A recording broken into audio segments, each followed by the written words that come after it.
Hello and welcome back to the Karma Stories podcast. I'm Rob and I hope you are having a wonderful day today. Today I have 3 stories for you from the Malicious Compliance subreddit. The Karma Stories podcast is published to all major podcasting platforms, and you can also read along on YouTube under the @Karma Stories podcast handle. Alright, on to the stories, let's jump right in. This story comes to us from Powdered Toast Supreme. Manager gets me fired, doesn't realize there's a paper trail. I worked as a writer and editor for over a decade, and in that time I had my fair share of bad bosses, like anyone. But there is one that completely takes the cake. I worked for a large media company that had dealings with a number of other companies and subsidiaries ranging from publishing, to fashion, to sports, to tech. You name it, they did it. How our writing department worked was, each writer would have specific areas that they would write for, kind of like how journalists have beats they cover. So if you were assigned to the fashion arm of the company, or one of its partners or subsidiaries, you wrote or edited everything for that arm. I worked for this company for about a year and a half before a new manager was hired. She was the second in command of our department. Part of her and our department director's job was to update our internal style guide when necessary. For those that don't know, a style guide is a reference document for how to either refer to things or how to format things for the company and partners. Before her tenure as manager, this was only done maybe once or twice a year, and the changes were relatively minimal since the style guide was very well established in the company and had been in place for a number of years. After she came on, it was being updated at least once a week, if not multiple times a week. It legitimately became an obsession for her. Aside from the general annoyance of keeping up with it, it didn't take long for me and my coworkers to reach the conclusion that our new manager didn't have the faintest idea what she was doing. Each new version had more and more glaring errors. At first, we all ignored these changes, giving her the benefit of the doubt and hoping, albeit naively, that these new directives were mistakes. That was until people started getting reprimanded for not following the style guide. I was the first to get a one-on-one, closed-door talk. One of the departments I wrote for was sports, and she had seen that I had not been following the new rule of how I was to refer to the men's and women's teams I covered. Truthfully, I had willfully ignored it, hoping that it was just a mistake. To my horror, however, it appeared my new writing manager didn't understand basic grammar. You see, the change she implemented removed the apostrophe from men's and women's, so for example, if I was covering men's basketball, I was to refer to it as men's without an apostrophe basketball. Her rationale was that the men didn't own the team, therefore it should not be possessive. Apparently, her understanding of the English language didn't evolve past grade school explanations. I was honestly pretty dumbfounded at first, but once I got over the initial shock that the second in command of our department didn't realize men's without an apostrophe was not a word, I tried bleakly to explain that men is already plural, and that a possessive S doesn't always denote direct ownership. Read men's bathroom. She stared blankly at me for a few seconds, and for the briefest of moments, I thought maybe I was seeing the cogs in her head turn. She, however, doubled down. Realizing the fight was lost, I told her that I would implement the changes going forward. Now, here's where my malicious compliance comes in. We worked for, and with, some very high-profile companies, and mistakes were not tolerated for things that were outward-facing. Realizing her idiocy could cost me my job, I made a simple request. Could you please email me the exact style guide rule you're referencing and how exactly you'd like me to implement it, with examples of where I messed up? She looked at me like I was stupid for not understanding what was being asked of me, but she still wrote it all down in an email for me. I also made sure any further style changes were referenced in an email, and specifically asked that if there were further changes, to please cite how I had done them in the past, along with how she would like them to be done from now on. Sure enough, within about 6 months of this, I was fired. And at my exit interview, I handed HR a folder containing every written communication regarding the style changes, along with quite a bit of evidence that she was passing off her projects to other members of the department and changing people's work behind their back. She was fired 3 months after me, along with our department director 3 months after that. Turned out, my little folder sparked a full investigation by HR. And after interviewing other coworkers in the department, they realized she had done all of it to have grounds to fire people within the department she didn't like. I just happened to be the first on the chopping block. The project she was passing off to other people, she was taking the credit for what they were doing to make herself look good. Those changes she was making to other people's work, HR realized that she was changing things to make it explicitly incorrect. You gotta love software that tracks changes and timestamps and lists the user. On top of all of this, they also discovered that she had, at best, exaggerated and at worst fabricated large swaths of her resume. By the time she was fired, I had already found another job in a different department at the same company. It was a good gig, and my new manager wasn't a complete C. Eventually, I moved on from that company, but if anything, my time there taught me a very valuable lesson. Document, document, and document some more. OP added an edit down at the bottom. It says edit to address some questions and things mentioned in the comments. This was around 10 years ago in a US state that has laws that basically state a person can be fired for any reason, provided that it isn't prejudicial. Race, gender, sexual orientation, etc. Writers also aren't exactly top earners. I did well enough to support myself, but legal action would have been difficult to pay for. Not to mention, I was subject to some very strict NDAs because of the company, clients, partners, and subsidiaries I worked for and with. Any legal action would have put me at risk of a countersuit.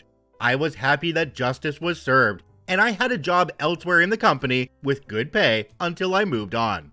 I can't believe the amount of people in my DMs asking if I'm X from Y company. Seriously, how many managers are out there that don't know men's, without an apostrophe, isn't a word?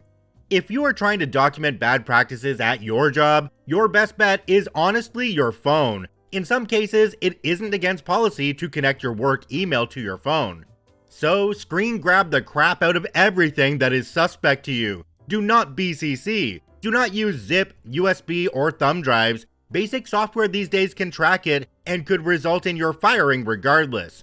Just take a photo of the computer screen with your phone if that's how it needs to be documented.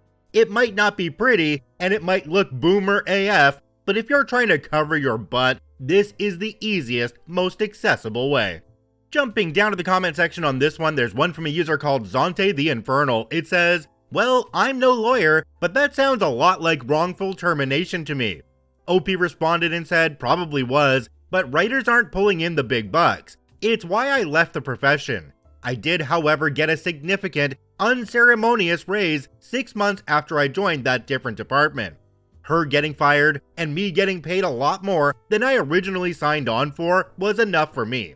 Edit, I also wanted to add that my supervisor, third in command under bad manager, in that writing department to this day, is one of my references on my resume. Another commenter down below called Silverstar9192 replied to this and said, "Normally, if you're fired for cause, being bad at your job, which it sounds like what your manager tried to say you were, you would be ineligible for rehire at the same company. I'm curious how you navigated that. Did HR realize that your firing was improper and helped reinstate you at a different department?" OP responded to this one and said, "You know, I never considered that. I was hired in that different department even before HR finished that investigation, let alone fired bad manager. I had an old friend in the department I was hired into that got me the interview. They knew I worked in the writing department before I joined theirs, and I, for sure, didn't hide it. It was on my resume, and as I said in another comment, my direct supervisor was, and still is, a reference for me. So the short version is, I didn't navigate anything. HR might have cleared it because the department wasn't the same. I honestly don't know. And I literally have never thought about it. I suppose the company was big enough that it wouldn't be a problem, and my firing wasn't because of some egregious behavior. I love how OP in this one requested in writing from the boss all the changes they were making and showing where he was doing it wrong in the past, and the boss was just not smart enough to realize what OP was actually doing.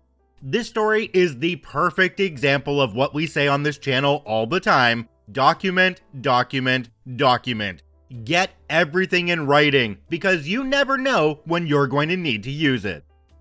This story comes to us from Fuzzy Concept 4606. Put more effort into my appearance? Okay.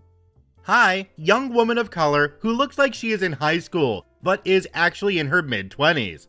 I have one major example of malicious compliance, as I have been with my current science consulting role at a boutique firm since graduating college. Most of the people at my company have a PhD and/or MS, even though this is completely unnecessary for the job. I do not come from a science background, so this does not benefit me either. It is a bizarre situation, as I am given much more responsibility than many people who are older, more educated, and higher in the company than me. Management clearly does not want someone who looks like me to be a leader at the company, but they give me the responsibilities of someone higher up without the title and compensation. I have been given several reasons as to why I was not being promoted as quickly as others. Side note, I have been promoted several times. My issue is that I'm doing more than others in terms of workload and responsibility, and I'm not being compensated for it properly per my current job description. I have just as much or more responsibility than many people above me, and am being treated by a different standard. Before my most recent promotion, which took 2 years to get, my previous supervisor, also a WOC, but older and with a PhD, told me that I was being treated differently by higher-ups at my company based on my age, gender, and lack of education. Although my work product was perfect, she said that I was being judged on how I appeared at first and interacted with coworkers, even though I have friendly relationships with all colleagues. She likely meant that I was too outgoing. She said she wanted to perform an experiment with me. She said that maybe I would be promoted if I started putting more effort into my appearance. Side note, I am a confident, charismatic person who respectfully does not need to put any more effort into her appearance. And even if I did, it is not her or anyone's effing business. She said I should wear tighter clothing. So I maliciously complied out of spite. I went from business casual attire that was the standard at my office to full-on business attire. I also never wore makeup to work and wore a full face of makeup every day for months.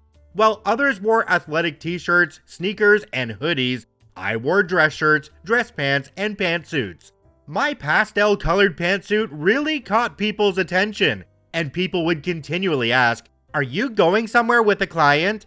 I would always reply, "No, I received feedback that I need to put more effort into my appearance."